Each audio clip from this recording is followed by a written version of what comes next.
Ассалаумағалейкум, құрметті көрермен. Біз бүгін сіздерге Pinduoduo сайтынан берген заказымызды көрсетпекшіміз. Алғашқы заказдарымыз бір ай болмай келіп жетті. Мынаны қарап жүрсеңіз, қазір товарды және де Қазақстандағы бағаларын және Қытайдағы бағаларын көрсетеміз. Осындай ыдыс және де мынандай киім, водолазка сияқты. Қазір бұндағы мынау ыдысты көрсетем. Каспийда бұлар қаншадан тұратын? 13 мың маңайында тұрады.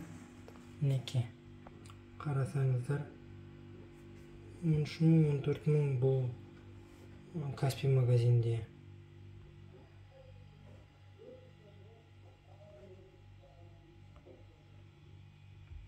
Так, біз алдық бұл товарларды 48 юань, ол 3123 теңге. Және де мынау күрте, ол 2,5 теңге, 40 юань. Мінекей. Бұл 38 деп көрсетіп тұр. Бірақ бізде 40 деп тұр, өйткені карта үшін тағы да өзінің бір пайызын ұстайды, 3% па сондай. Мына жерде бұл 46 юань көрсетіп тұр, бізде 48 болып тұр. Ол тағы да өз сондай бағасын қосады Pinduoduo сатып алған кезде.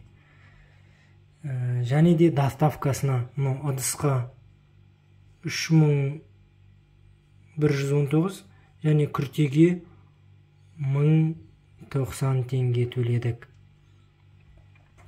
Бұл біз Астанаға дейін бөлек-бөлек алған карго. Например, бұл үшін сіздер осылай заказ беруге Pinduoduoға кіресіздер, қиын емес, тіркелесіздер. Сосын кез келген, мысалы, бір товарды, мысалы, мұндай шапке, кез келген товарды таңдайсыздар. Таңдағаннан кейін мына жердегі мен түсінуім бойынша 39 юань деген оптовый баға. Бұл күтесіздер адам жиналғанын. Және де мінекей 62 юань, ол сіз қадыр аласыз, сіздерге қадыр сразу салып жүреді. Мысалы, біз асығыс жоқ, мұндай аламыз. Например, алған кезде осы жерде мінекей Pinduoduo ресми жеткізу деген бар. Бұл сразу бірден сіздердің қалаңызға дейін $4 болады килограммы. Мынау күрте, мысалы, примерно жарты килограмм деп есептеді. Сондықтан бұған жаңа қанша төледік біз? 1000 теңге төледік. Примерно $2 сәл жоғары. Ал мынаны 1,5 килограмм бойы есептелді, потому что бұл өзі шыны. Шыны, мына ағаш. Тоже ағаш.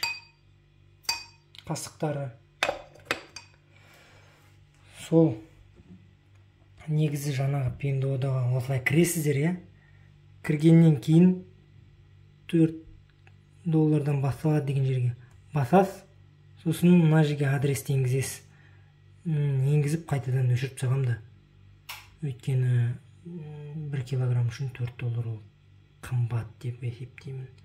Сосын біз мұнда өзімнің бұрын Alibaba деген сайттан заказ берген кездегі өзім бір карго бар да, соны енгіздім. Және де егер сіздер қаласаңыздар, бұдан бөлек қалай тіркелу керек, мысалы, Pinduoduoға қалай тіркелу керек, не істеу керек, WeChat қалай ашуға болады. Кез келген адам WeChat ашуға болады, қиын емес. Сол туралы тағы да ақпарат керек болса, комментарийға жазыңыздар. Мен соны түсіріп кетемін. Және алғашқысы тағы да бір жарты айдан кейін тағы да бір товарлар келу керек та. біз өзіміз үйге уже сол жақтан алып жатқанбыз.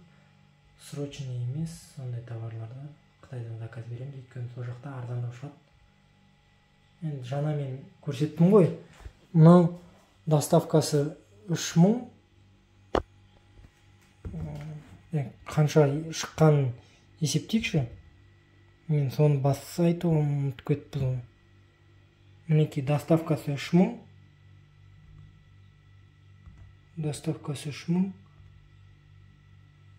және де төлеу 3000, 6000, 7000 дейді. Немесе 6500 не барып кету, бензин алып кетуінің бәрін есептесе 7000. Ал Каспийде бұлардың бағалары 13000, 14000 тұрады. 13000 дегеннің өзінде 2 есе арзан аласыздар. 2 есе. Ал мына кортені мен білмеймін енді